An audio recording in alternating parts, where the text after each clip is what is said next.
Every startup leadership hire falls into one of 4 categories. Subtractors drain energy. Adders get the job done. Dividers create silos, but only multipliers drive impact and growth.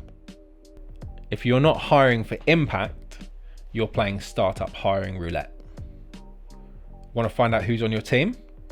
Take the Multiplier Scorecard.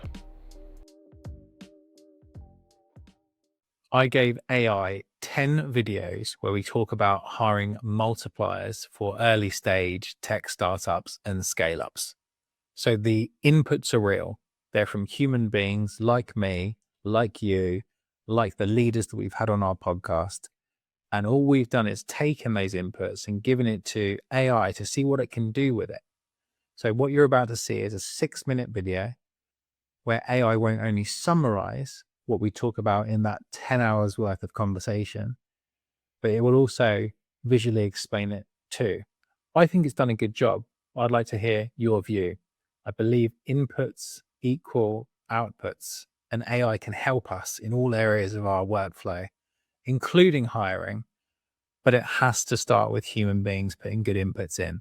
Let me know what you think. I'd be fascinated to hear your feedback. All right, welcome to The Explainer. Today, we're going to talk about one of the most make or break challenges for any founder, and that is hiring.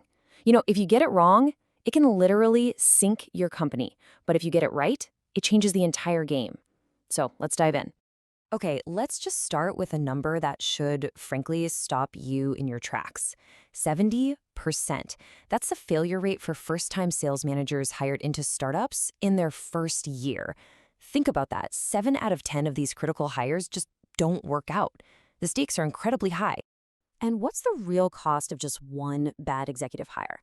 Well, it can easily blow past $500,000. And look, that's not just their salary, right? We're talking lost momentum, wasted time, team morale taking a nosedive. It's a huge, expensive mistake. So this brings up the million-dollar question, doesn't it? If the stakes are so high and the failure rate is just staggering, why is it so ridiculously easy to get this wrong? This is the exact thing that keeps founders staring at the ceiling at 3 a.m. Well, you know, the problem often starts with this simple phrase right here. I want an A player. It sounds so good, doesn't it? We've all seen those old clips of Steve Jobs saying it. But what does that actually mean when you're sitting in an interview? And that's the real problem. A player is a totally useless metric for hiring. Seriously, ask 10 leaders what it means, you're going to get 10 different answers. There's no standard definition, so there's no way to screen for it consistently. We're using language that feels sharp, but is actually as fuzzy as it gets. And that vagueness leads us right into what I call the resume trap. We fall back on what's easy to see on paper. Quota history, big shiny company logos, how many years they were in a role. But here's the thing. Those are just facts about the past. They are terrible predictors of success in the chaos of a startup, where it's the behaviors that truly matter. And this slide just nails the disconnect. On one hand, you have the corporate operator. They are brilliant at using the massive resources of a big company. But an early-stage startup, it doesn't have those resources. It needs an intrapreneur, someone who builds the playbook from absolute scratch, who actually thrives in the chaos. They're two completely different animals, and hiring the wrong one is a recipe for disaster. So it's time to make a change. We need to throw out the fuzzy language of A players. We need to replace it with something clear, powerful, and simple. A framework that basically acts like a mathematical equation for your company's growth. And here it is. This matrix just lays it all out. Every single person you bring on board falls into one of these 4 boxes. Above the line, you have people who grow your business, the multipliers and the adders. Below the line, you have people who shrink it, the dividers and the subtractors. It's really that simple. Let's start at the very top. Multipliers. These are those true entrepreneurs we were talking about. They don't just do their job incredibly well, they are a force multiplier for the entire team.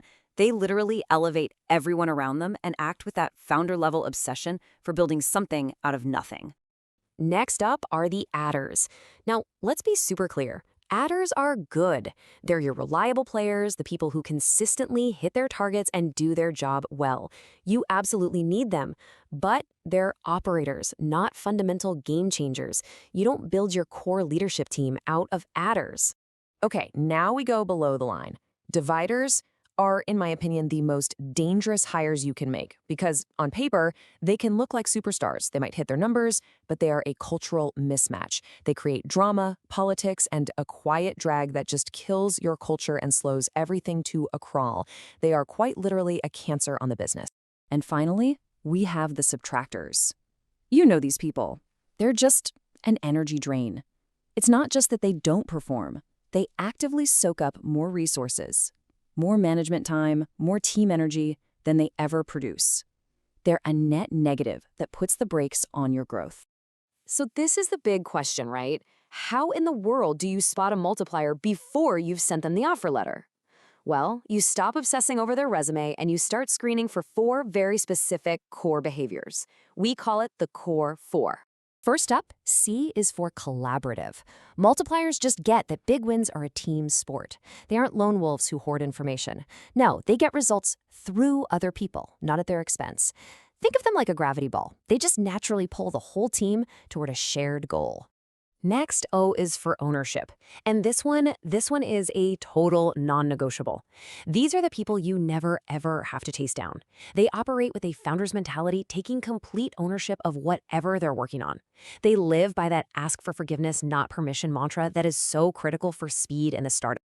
Then you've got R for resourcefulness. This might be the ultimate startup superpower.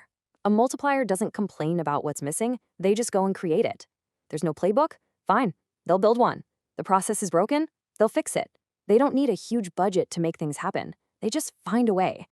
And finally, E is for execution. At the end of the day, ideas are cheap. Execution is everything.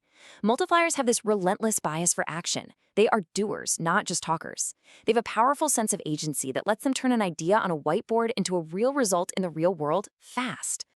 Okay, so how do you actually put this into practice? It's pretty straightforward, really. Just 3 steps. First, redefine what good looks like. Ditch the resume as your guide and build your whole interview scorecard around these core 4 behaviors. Second, change your questions. Stop asking, tell me about when you hit your quota. Start asking, tell me about how you built the system that allowed you to hit your quota. Dig into their thinking. And third, test for it. Give them a real-world problem and see how they tackle it. So I'll leave you with this one final question to really think about. As you look at that next critical go-to-market hire, are you actually looking for a multiplier who's going to accelerate your growth? Or are you just looking at a resume, rolling the dice and hoping it all works out? Because the choice you make right there, that's going to define your future.